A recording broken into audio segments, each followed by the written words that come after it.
ನೋಡಿ ವೀಕ್ಷಕರೇ, ನಿಮ್ಮ ಮನೆಗೆ ಈ ಒಂದು ಮ್ಯಾಟ್ನ ಅಂದರೆ ಬೇಸಿಗೆಗಾಲ ಆಗಿರ್ಬೋದು, ಮಳೆಗಾಲ ಆಗಿರ್ಬೋದು, ಯಾವುದೇ ಸಂದರ್ಭದಲ್ಲೂ ಕೂಡ ಅಂದರೆ ಮನೆ ಮುಂದೆ ಮಳೆ ಬರುವಂಥ ಸಂದರ್ಭದಲ್ಲಿ ಸಾಕಷ್ಟು ಮಳೆ ಬರ್ತಾ ಇರುತ್ತೆ. ನೀವೆಲ್ಲ ಕೂಡ ಏನು ಹಾಕ್ತಿರ್ತೀರಾ, ಕರ್ಟನ್ ಹಾಕ್ತಿರ್ತೀರಾ. ಕರ್ಟನ್ ಅಂದರೆ ಬಟ್ಟೆದಾಗಿರ್ಬೋದು, ಬೇರೆ ಬೇರೆ ಥರದ ಮೆಟಲ್ ಆಗಿರ್ಬೋದು, ಅಂಥದ್ದು ಹಾಕಿದಾಗ ಮಳೆ ಬರುವಂಥ ಸಾಧ್ಯತೆ ಇರುತ್ತೆ. ಆದರೆ ಇದು UPVC ಕಾಟನ್ ಆಗಿರೋದ್ರಿಂದಾಗಿ ನಿಮಗೆ ಯಾವುದೇ ರೀತಿಯಾಗಿ ಅಂತಂದರೆ ಮಳೆ ಬರೋದಾಗಿರ್ಬೋದು, ಬಿಸಿಲು ಬರೋದಿಲ್ಲ. ಆಮೇಲೆ ಸರ್, ಈಗ ಪರ್ಚೇಸ್ ಮಾಡೋದು ದೊಡ್ಡದು ಸರ್, ಪರ್ಚೇಸ್ ಮಾಡ್ತಾರೆ, ಆದರೆ ಇನ್ಸ್ಟಾಲ್ಮೆಂಟ್ ಮಾಡೋದೆಲ್ಲ ಹೇಗಿರುತ್ತೆ ಸರ್ ಇದು?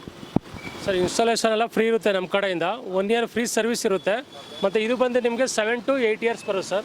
ಈ ಬಿಸಿಲಿಗೂ ತಡೆಯುತ್ತೆ ಸರ್, ಮಳೆಗೂ ತಡೆಯುತ್ತೆ, ಡಸ್ಟ್ ಎಲ್ಲ ಅವಾಯ್ಡ್ ಆಗುತ್ತೆ ಸರ್. ಆರಾಮಾಗಿ ನೀವು 7 to 8 ಇಯರ್ಸ್ ಯೂಸ್ ಮಾಡೋದು ಸರ್. ಅಂದರೆ ನೀವೇ ಮನೆಗೆ ಬಂದು ಇದನ್ನ ಫಿಟ್ ಮಾಡ್ಕೊಟ್ಟು ಆರಾಮ್ ಸರ್. ನೀವು 24 hours ಕಾಲ್ ಮಾಡಿ ಸರ್. 6 to 10 hours ಯಾವಾಗ ಬೇಕಾದ್ರೂ ಕಾಲ್ ಮಾಡಿ. ವಿತಿನ್ ನೀವು ಇವತ್ತು ಕಾಲ್ ಮಾಡಿದ್ರೆ ನಾಳೆ ನಿಮ್ಮ ಮನೆ ಹತ್ರ ಇರ್ತೀವಿ ಸರ್. ಜಸ್ಟ್ ಒಂದು ಲೊಕೇಶನ್ ಕಳಿಸಿ ಅಷ್ಟೇ ಸರ್. ಎಲ್ಲೆಲ್ಲಿವರೆಗೂ ನೀವು ಹೋಗಿ ಇದನ್ನ ಇನ್ಸ್ಟಾಲ್ಮೆಂಟ್ ಮಾಡ್ಬೋದು ಸರ್? ಬೆಂಗಳೂರು ಸುತ್ತಮುತ್ತ 200 ಕಿಲೋಮೀಟರ್ ಸರ್. ಎಲ್ಲರಿಗೆ ಕರೀರಿ, ಫ್ರೀ ಇನ್ಸುಲೇಷನ್ ಬೆಂಗಳೂರು ಸುತ್ತಮುತ್ತ. ಸರ್, ನಿಮ್ಮ ಊರಿಗೆ ಬಸ್ ಬರದೇ ಇರುವಂತಹ ಊರಿಗೂ ಕೂಡ ಅಂತಂದರೆ ಇವರು ಬಂದು ಇನ್ಸ್ಟಾಲ್ ಮಾಡಿಕೊಡುವಂತಹ ಕೆಲಸವನ್ನು ಮಾಡ್ತಾರೆ. ಶಿವಣ್ಣ ಹಾಗೂ ಗೋವಿಂದ್ ಅವರು ನಿಮಗೆ ಅಂತಂದರೆ ನೀವು ಇವ್ರನ್ನ ಕಾಂಟ್ಯಾಕ್ಟ್ ಮಾಡಿದ್ರೆ ಸಾಕು, ಕರ್ನಾಟಕದ ಯಾವುದೇ ಮೂಲೆಗೂ ಕೂಡ ಅಂತಂದರೆ ನಿಮಗೆ ಬಂದು ಇನ್ಸ್ಟಾಲ್ ಮಾಡಿಕೊಡುವಂಥ ಕೆಲಸವನ್ನು ಮಾಡ್ಕೊಡ್ತಾರೆ. ನೋಡಿ ವೀಕ್ಷಕರೇ, ನಮ್ಮ ಚಾನಲನ್ನು ಯಾರು ನೋಡಿ ಬರ್ತೀರಿ ಅವ್ರಿಗೆಲ್ಲರಿಗೂ ಕೂಡ ಅಂತಂದರೆ ಡಿಸ್ಕೌಂಟ್ ಕೊಡ್ತೀನಿ ಅಂತ ಹೇಳ್ತಾ ಇದ್ದಾರೆ. ಆದಷ್ಟು ಬೇಗ ಈ ಒಂದು ಡಿಸ್ಪ್ಲೇ ಮೇಲೆ ಕಾಣ್ತಾ ಇರುವಂಥ ನಂಬರ್ಗೆ ಕಾಲ್ ಮಾಡಿ ನೀವೇ ಅಂತಂದರೆ ಈ ಒಂದು ಮ್ಯಾಟ್ನ ನಿಮ್ಮ ಮನೆಗೆ ತರಿಸ್ಕೊಳ್ಳಿ ಅಂತ ಹೇಳ್ತಾ ಇದ್ದಾರೆ.